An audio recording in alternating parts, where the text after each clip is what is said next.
In some ways, it was sort of inevitable that Coinbase would get added to the S&P 500. If you look at its market cap before the announcement, something like $53 billion. I mean, that's puts it in the top half of S&P 500 stocks by market value. I think what kept it out for a while is that Coinbase's earnings can be very volatile. Post a loss some quarters, big profit some quarters, smaller profit the other quarter.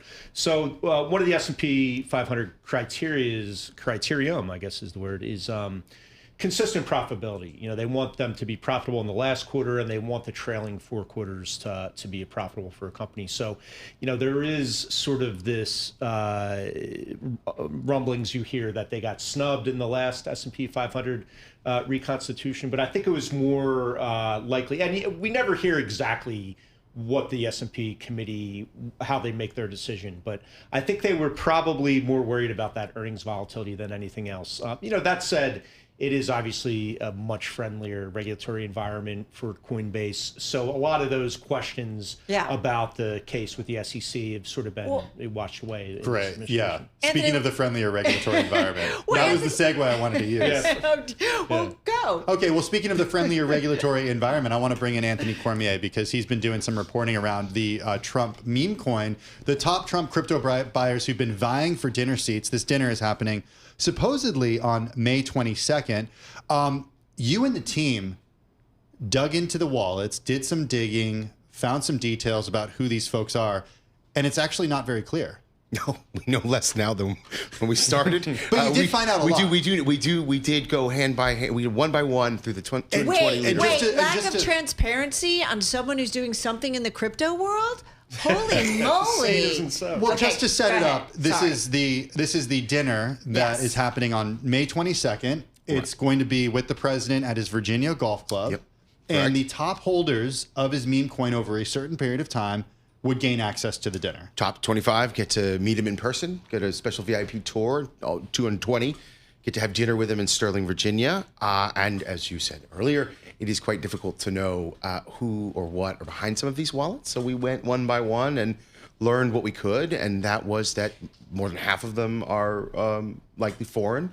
6 of the top 25 are almost certainly acquired their shares from an exchange that doesn't allow Americans to acquire them. And before I walked in this room, I was going through Twitter looking for all of the people who have posted their invites online to see what we could learn. What's the law on that? And the reason I bring that up is I think about all of us who go through training, who work at U.S. companies. We go through extensive training about who you do business with. If you're, a business deal, a contractor, you've got to know exactly who they are, where the money's coming from. And if there's any questions, you don't do it. Banks do KYC all the time. If you know your customer stuff, there's anti-money laundering programs.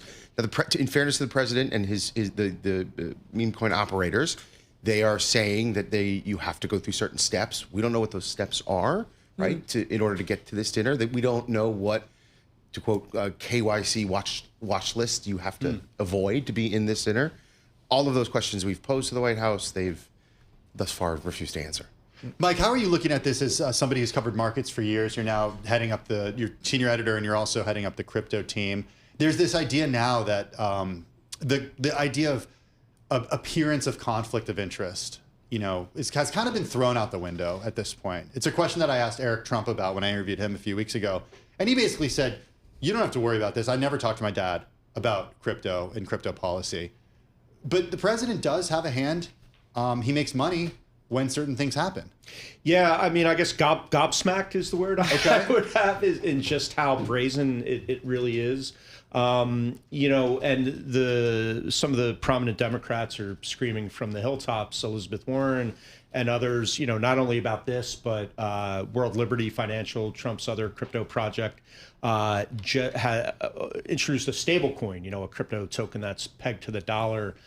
It was just used in a $2 billion equity stake from a Dubai fund into Binance, which, if you recall, was the crypto exchange that just 2 years ago, less than 2 years ago, settled some very major charges with the U.S. Justice Department about basically not having an not having that KYC program in place that Anthony's talking about, or an anti-money laundering system in place, or at least not a robust enough one to catch what the government alleged was, terrorists and all sorts of criminals using that exchange to launder money. So, it's just shocking to see that, what you thought were sort of checks and balances in the government don't really matter if the controlling party is on board with the president and willing to give him this type of latitude.